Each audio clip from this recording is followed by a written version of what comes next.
એક હતો ફેરિયો. ગામે ગામ જઈ અને ટોપી વેચવાનું કામ કરતો હતો.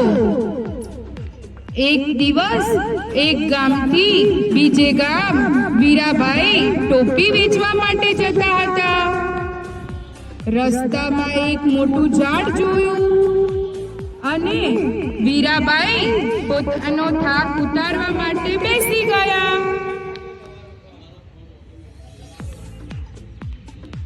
ફેરિયાબાઈએ તો પોતાની ટોપીને છાપડી નીચે મૂકી અને ઝાડ નીચે આરામ કરવા લાગ્યા.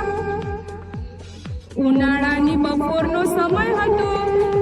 ખૂબ જ ગરમી હતી.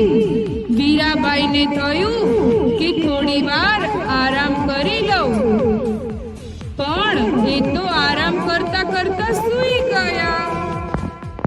અને આ ઝાડ ઉપર વાંદરાઓનું ટોળું રહેતું હતું. ફેરિયાબાઈને તો તેની ખબર નહોતી. તે તો શાંતિથી સૂઈ ગયા. વાંદરાની નજર અચાનક ફેરિયા પર પડી અને બાજુમાં મૂકેલી ટોપીઓ પર પડી. વાંદરા વિચારવા લાગ્યા, લાવો ને આ ટોપીઓ પહેરી લઈએ, કેવી મજા આવશે. ધીરે ધીરે વાંદરા ટોપીઓની નજીક આવ્યા અને એક એક કરીને ટોપીઓ પહેરી લીધી. ટોપી પહેરીને બધા વાંદરાઓ ઝાડ પર ચડી ગયા. થોડી વાર પછી ફેરિયાની આંખ ખુલી. ફેરિયાભાઈ તો હાથ મરડતા ઊભા થયા. ઊભા થઈને જોયું તો છાપડીમાં એક પણ ટોપી નહીં. આમ જોયું તેમ જોયું, પણ ટોપીઓ તો મળી જ નહીં.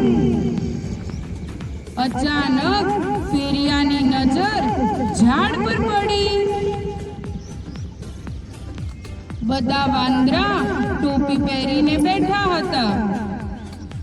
ફેરિયાભાઈ તો વાંદરાને ટોપી આપવા માટે કહેવા લાગ્યા, પણ વાંદરા ટોપી આપવાને બદલે ફેરિયાભાઈની નકલ કરવા લાગ્યા.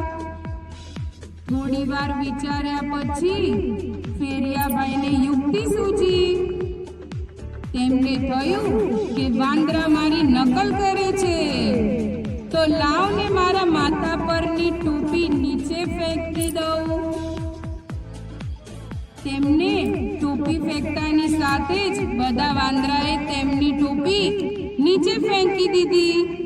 ફેરિયાએ તો બધી ટોપી ફટાફટ ભરી લીધી અને ત્યાંથી રવાના થઈ ગયા. અને વાંદરાઓનું ટોળું તો પાછું ઝાડ પર મસ્તી કરવા લાગ્યું અને રમવા લાગ્યું.